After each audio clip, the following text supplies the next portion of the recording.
Welcome back to the worst channel in all of YouTube. I'm DipperGames420, and today we're going to be taking a look at the Figuarts Super Saiyan God, Super Saiyan Vegeta, Unwavering Saiyan Pride, or as most people call this, Budget Super Saiyan Blue Vegeta. This guy came out in September of last year at a retail price of $35, and from that you could reasonably infer that he's a regular release, and you would be correct. He is in fact a regular release, unlike a certain other little critter from another Dragon Ball figure line. But yes, this is finally a standard over-the-counter Super Saiyan Blue Vegeta, but is he actually worth the $35?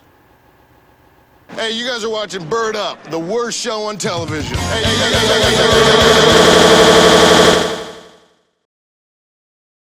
Say his name. Taking a look at his box, it's laissez-faire for Figuarts these days. You get a picture of Vegeta on the front. You get all the usual logos in the bottom right corner of the box. Designed by Tamashii Nations in Japan, Bandai Spirits made in China. Figuarts Super Saiyan God, Super Saiyan Vegeta, Unwavering Saiyan Pride on the window. His name on the side window and on the bottom of the box once again. On the back of the box you have product shots of Vegeta. Also get the Bandai distribution sticker, because thankfully these are no longer being handled by the tards at Bluefin. On the top you get a picture of his face. On the side you have his hand, his face, and his foot, as well as his name. On the bottom you get his name again, and his face once more, as well as what I assume says product may differ from photo in Japanese. So, that out of the way, let's get Vegeta out of his box. So to quickly run through the only comparisons that I think were worth your time with this guy, here Vegeta is standing next to the original 2016 version of Super Saiyan Blue Vegeta from Resurrection F, as well as the 2019 version of him from Dragon Ball Super Broly. And yeah, I don't think I need to go into a lot of detail here. It's very obvious these three are going for very, very different aesthetic choices to each other, so there's honestly no reason to go too far into detail with the comparisons here. Vegeta's aesthetics are pretty much what you've come to expect out of a Vegeta at this point. Body is just Super Vegeta all over again, even down to his ridiculously bulky shoulders. The color palette they went with is nice for Super Saiyan Blue, I will say that. There's a very subtle blue tinge to it, as if he was surrounded by his aura, and I don't think this looks too bad for Super Saiyan Blue. Actually, I think it would look pretty interesting if they tried to add a metallic sheen to this for like an exclusive or something. His head is easily the main selling point here. It's an entirely new sculpt. It looks pretty decent from the front and 3/4 angles, but if you look at it from the side, it looks wrong. Like, this does not look good from the side at all. His hair lacks any and all depth, and it just throws the whole look off. But if you can overlook that, he looks fine. There's nothing too insultingly bad past that. For this price point, you get a pretty solid assortment of accessories, even if it's effectively just the recycled remains of Super Vegeta once again. You get the thumbs up pointing to himself hand, martial arts stance grabbing, open palm blasting hands, and you get a pair of folded arms, which are admittedly pretty sloppy on this guy. If I'm being honest, I think Tamashii really needed to do what they did with Jiren as far as the separation of his crossed arms go, and just make the blue area of his crossed arms a separate piece to the white, so that way there's not as much paint bleeding. I think that would be a genuine improvement to this mold if they are to reuse it again in the future, which, as they've shown with this figure, they inevitably will. As far as the faces go, you get a yelling face, a gritted teeth face, and a smirking face, and two of the three faces you get with him, aside from the stern face, are done pretty well. The gritted teeth and smirking faces look fine. I feel like they could have made it smirk a bit more of a toothy grin compared to the kind of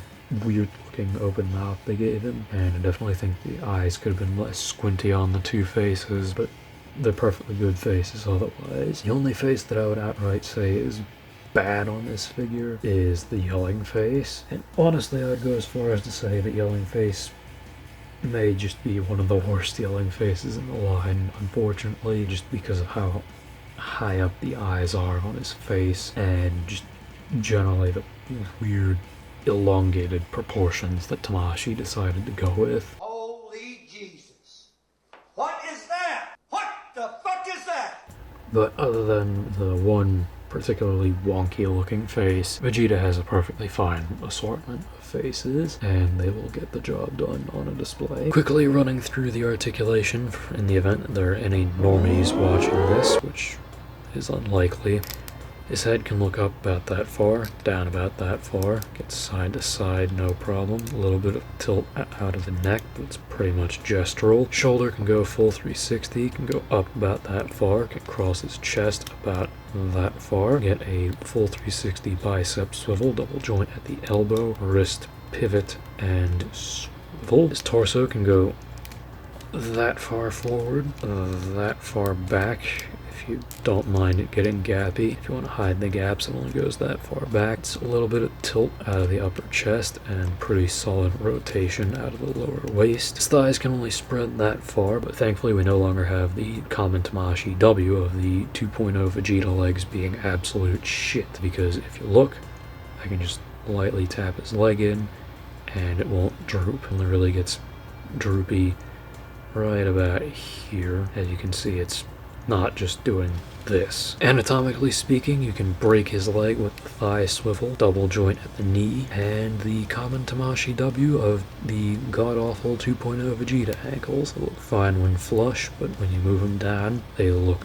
fucking horrific. You move them forward, they get pretty decent range, but again, they look like shit because of all the gappiness. You go in, once again, gappy as fuck, and out. Are you noticing a trend here? And then you get a kind of useless toe crunch. That's really all there is to say on Unwavering Saiyan Pride Vegeta. So let's move into my final thoughts. So overall, I would say Unwavering Saiyan Pride Vegeta is an average figure. He's not good, he's not bad, he's not amazing, he's not awful, he's just milk toast. Perfectly adequate Super Saiyan Blue Vegeta if you missed any of the previous versions of him. The screaming face is probably the worst thing about this figure overall, but in the grand scheme of things, it's just one face out of a batch of otherwise decent faces. And overall, I would say this is a perfectly good figure for this price point. There are things that I would have improved, but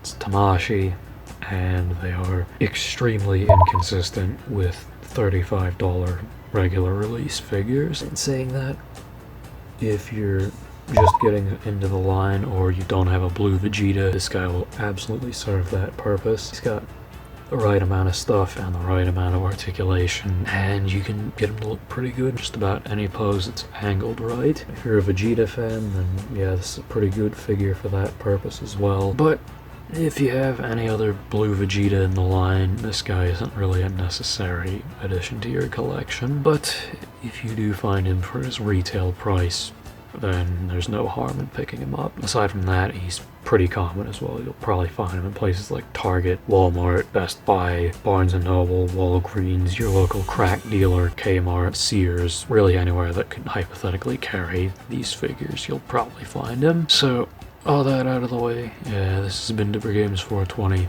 and I'll see you guys next time.